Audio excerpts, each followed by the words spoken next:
Bonjour les amis. Alors je vais vous parler aujourd'hui un petit peu de fiscalité et je vais vous parler de la fiscalité particulière sur les pièces de monnaie en or qu'on appelle des refrappes modernes en fait et qu'on appelle parfois abusivement des jetons. Et je vais vous expliquer pourquoi ces pièces en or ne sont pas exonérées de la taxe sur les métaux précieux ou de la taxe sur la plus-value. Mais avant de vous donner ces explications, n'oubliez pas les amis de vous abonner à la chaîne, c'est gratuit et vous pouvez également cliquer sur le pouce j'aime sous la vidéo.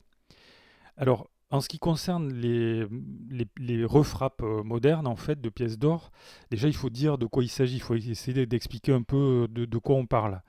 Les refrappes modernes, donc là on a un exemple, ce sont des pièces de monnaie qui ont été refrappées, comme leur nom l'indique, après la fin de leur retrait officiel de la circulation courante. Donc après leur démonétisation, si vous voulez. C'est-à-dire, alors par exemple, une pièce comme celle-ci, là, comme la pièce de 50 pesos en or du Mexique, elle a été frappée au départ avec une valeur de 50 pesos, mais comme il y a eu de l'inflation, l'État mexicain n'a pas pu continuer à la mettre en circulation avec cette valeur faciale et à ce prix. Par conséquent, il a choisi de poursuivre la fabrication de ces pièces à l'identique, en fait, en utilisant absolument les mêmes coins, le même outillage, si vous voulez, pour fabriquer ces pièces, mais il les a fabriquées avec, alors postérieurement à la date qu'elles portent. C'est-à-dire que par exemple ici, dans le cas de la pièce de 50 pesos, on sait que ces pièces, elles sont susceptibles d'avoir été, elles portent la date 1947 pour certaines, et une partie de ces pièces a été refrappée depuis 1949, donc avec toujours ce même millésime. Donc on parle, c'est pour ça qu'on parle de refrappe. Alors notez bien qu'il s'agit de refrappes officieuses, on va dire, on va les appeler comme ça, puisque ces pièces elles sont absolument identiques ou très très proches en fait des pièces initiales, puisqu'elles ont été fabriquées par l'Institut monétaire national, qui a repris les mêmes outillages. Voilà, donc ces pièces elles sont très très proches, voire absolument identiques aux pièces frappées originalement. Alors il faut savoir que de très nombreux pays ont fabriqué des refrappes à partir de 1914, à partir de la fin de l'étalon or. Donc ils ont frappé des pièces pour alimenter le marché de l'or, mais aussi pour les collectionneurs. Et donc on va retrouver ces pièces, ces refrappes à partir, on va dire au XXe siècle, tout au long du XXe siècle, et jusqu'à nos jours encore, des pays continuent à fabriquer des pièces avec des pièces antidatées, quoi, avec toujours une date ancienne, mais qui viennent d'être fabriquées, quoi. J'insiste sur le fait que ces pièces en fait sont fabriquées par les nations, hein, par les monnaies officielles des pays, mais elles n'ont pas cours légal. Alors parmi les pièces, les refrappes, il y en a certaines qui sont très connues. Alors je vous ai montré déjà la pièce de 50 pesos du Mexique, mais on peut aussi citer les pièces de 20 francs Vreneli, enfin en tout cas une partie de ces pièces qui ont été frappées donc avec le millésime 1935, mais ces pièces-là ont été frappées après la démonétisation. Donc ces pièces portent le millésime, pour certaines 1935 avec un petit L à gauche de la date. Ça indique, le L indique qu'il s'agit de lingots et que ces pièces ont été frappées à partir de 1945, 46, 47, puisqu'il s'agissait pour la Suisse donc d'alimenter le marché de l'or. Et donc c'est pour ça qu'on a fait ces refrappes à l'identique, ou presque.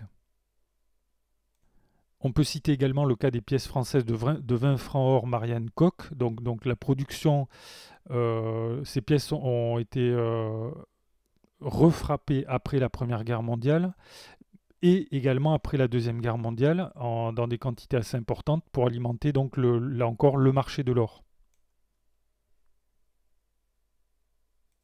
Alors je ne vais pas vous montrer toutes les pièces refrappées de tous les pays parce qu'il y en a énormément, mais voilà, il faut retenir l'idée qu'en fait ces pièces, ces refrappes, elles ont été fabriquées après la démonétisation, à un moment donc où elles n'avaient plus cours légal. Alors on peut considérer qu'en fait cette pratique de refrapper des pièces comme ça, c'est quelque chose qui est malhonnête. On peut trouver ça, on peut même dire que certains pensent que c'était illégal à l'époque. Mais en termes de fiscalité, quelles sont les conséquences fiscales sur les impôts que vous allez payer si vous achetez ces pièces, ben, je vais vous dire tout de suite, il n'y a aucune conséquence fiscale puisque aucune nation n'a jamais reconnu officiellement qu'elle avait fabriqué des pièces antidatées, quoi, ou des refrappes, ça n'existe pas. Donc, par conséquent, en ce qui concerne ces pièces en or, on peut aller voir les lois, si vous voulez, on peut aller voir le BOFIP, et vous allez voir qu'il y a absolument rien, il n'y a aucune indication dans le bulletin officiel des finances publiques, dans le Code général des impôts, qui indique que ces pièces, même si elles ont été refrappées, seraient exonérées d'impôts. Alors déjà, première chose, la définition générale des pièces d'or d'investissement.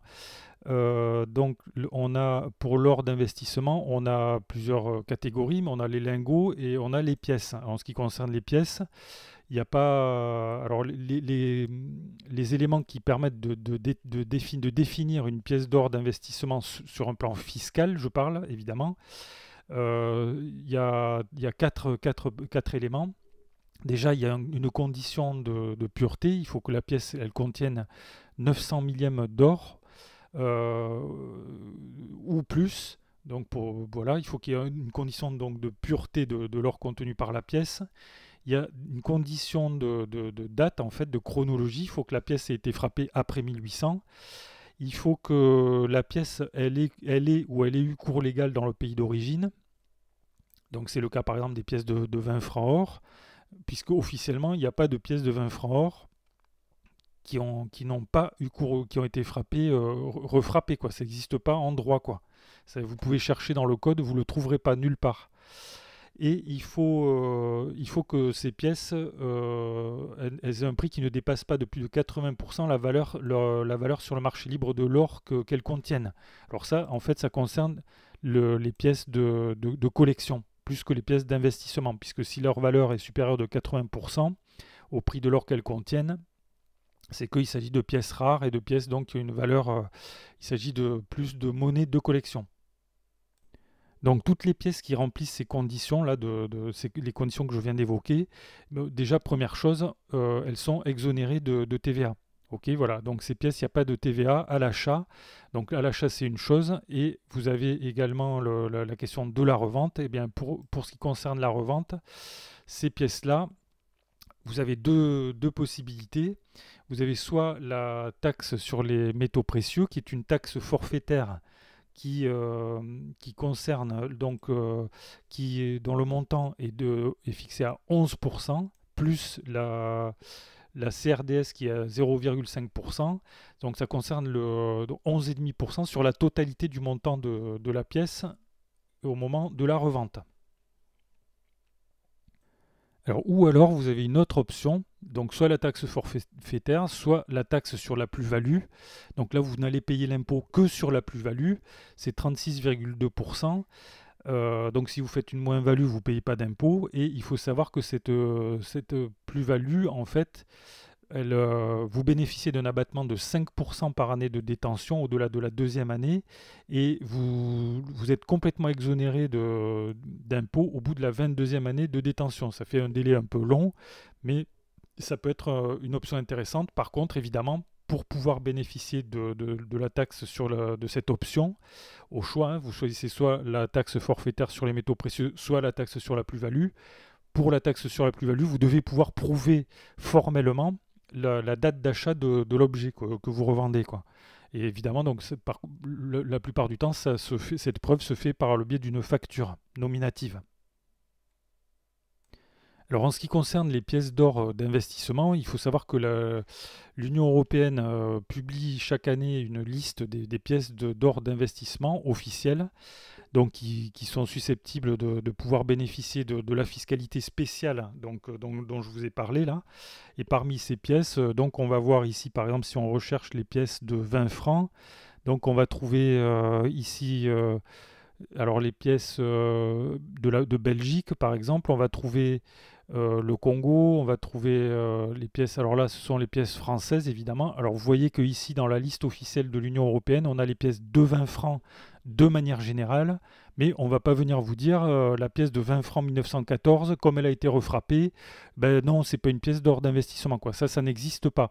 C'est les pièces d'or de 20 francs, de manière générale, de 20 francs or, qui sont considérées comme des pièces d'or d'investissement, sans distinction. J'insiste, il n'y a pas de distinction, jeton ou refrappe ou quoi que ce soit, quoi. Et ça, c'est valable également, par exemple, pour les pièces de 50 pesos ou pour toutes les pièces qui figurent sur cette liste. D'ailleurs, je vous invite, les amis, je vous mets des liens sous la vidéo. Comme ça, vous pourrez aller voir par vous-même à la fois les textes de loi officiels et cette liste qui vous permettra de voir un petit peu si vos pièces rentrent bien dans le cadre des pièces d'or d'investissement. Donc voilà, les amis, ce que je pouvais vous dire. Donc les pièces d'or, la notion de refrappe ou la notion de jeton, ça n'existe pas, en tout cas pas pour désigner les métaux précieux ou des pièces d'or d'investissement, ça n'existe pas dans le droit, en fait, ça, vous pouvez chercher, vous ne trouverez pas, et par conséquent, c'est le régime normal des pièces d'or d'investissement qui s'applique, je vous ai expliqué de quoi il s'agissait, voilà, donc j'espère que vous n'avez pas basé votre stratégie d'investissement sur l'idée que vous seriez exonéré de taxes sur les métaux précieux ou de la taxe sur les plus-values, parce que ça n'existe pas, quoi. Voilà. Alors, une exonération existe pour les monnaies de collection, mais c'est un autre sujet, donc je ne vais pas en parler ici. Peut-être j'en parlerai dans une autre vidéo si ça vous intéresse. Voilà, donc conclusion, ça peut sembler, on peut trouver que cette histoire que les États se soient livrés au fait de fabriquer des refrappes, c'est peut-être un peu malhonnête, c'est peut-être même illégal, mais aussi longtemps que l'État ne reconnaîtra pas qu'il a lui-même fabriqué ce style de pièces, ben, n'ont pas d'existence sur un plan fiscal, ça n'existe pas. Voilà les amis ce que je pouvais vous dire, donc dites-moi dans les commentaires ce que vous en pensez, quel est votre avis sur la question si vous en avez un. Moi, pour moi il n'y a aucune ambiguïté, tout est très clair, tout est bien fléché, aucun souci au sujet de la fiscalité des refrappes. Voilà les amis, donc si ça vous intéresse, abonnez-vous à la chaîne, comme ça vous recevrez des actualités sur les pièces d'or de collection et d'investissement. Cliquez sur le pouce j'aime si ça vous intéresse. Je vous dis merci pour votre attention et à bientôt pour de nouvelles vidéos.